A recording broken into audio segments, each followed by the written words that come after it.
If you have stiff, achy, sketchy hips, you might have come across the horse stance as a solution to what ails you.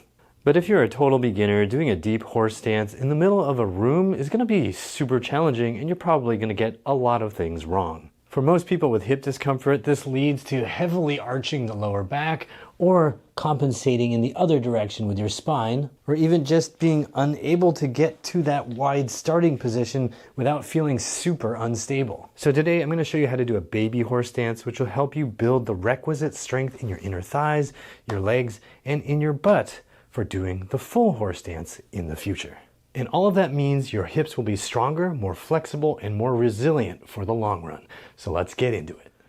Put your butt against a wall and then put your feet wider than shoulder width apart, pointing out to the side and a little bit of a distance away from the wall that helps you feel comfortable and stable. If this position is already challenging for your inner thighs, you can just stay here and hold this for 30 seconds to a minute.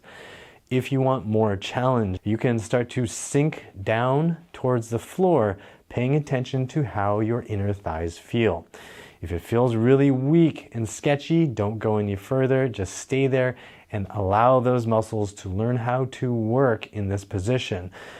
Push your feet into the floor. You might find digging the toes down a little bit, or even thinking about pulling the heels in towards each other will help you activate those muscles better. Just be gentle and gradual with those contractions because these muscles are often really weak. Over time, you want to gradually get lower and lower and lower and still feel strong and in control. Take your time with this because these muscles, again, are often very atrophied and don't know how to handle the new work that you're making them do. So please be safe and conservative with this. Pay attention to what your knees do as you sink lower. If they fall in towards the midline, then you really got to squeeze the outer hip and the glutes to keep them in line. If you feel like your knees go way back to the side, in which case you'll probably see your foot rolling to the outside, then fire the inner thigh muscles to keep this back in line. You're trying to keep the knee more or less aligned with the direction of the foot. You can of course play around with this a little bit, but don't let things go unconsciously out of control. If you want an extra challenge, when you're doing this, you can also lean forward, hinging at the hips. So it's not the spine curling, but rather the whole torso coming forward. That's going to work your butt muscles, your hip muscles a little bit more, and also challenge those inner thigh muscles to help in that whole motion. When you're coming out of any of these positions, remember you have the wall in your hands to help you ease your way back up in case your inner thigh muscles don't feel like they can handle the work of coming up. Having a wall behind you really helps you keep track of what your whole body is doing. You don't have to manage where your butt's going or what your spine's doing because you can feel what's happening on the wall.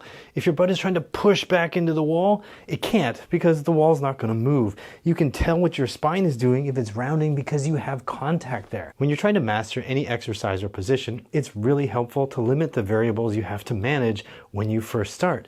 Over time, of course, you take away all the help so that you can manage all the variables at once. But for many people, it's unreasonable to think you can manage all the variables of a given exercise from the very beginning in a competent way. It's like handing the guitar tabs of Radiohead's Paranoid Android to a total beginning guitarist and telling them, just do this and you're going to get better. I mean, you will get better, but it's going to be a slog and it's going to be really frustrating. Making it easier and more convenient to do increases the odds that you're going to do it, which increases the odds that you're going to succeed and build strength in your inner thighs and in your legs in the long run. And then you're going to be able to make progress as you go deeper and master these positions without feeling all the unnecessary frustration that comes from doing it without any assistance whatsoever. And yes, of course, you should progress to doing it without assistance when you actually feel ready.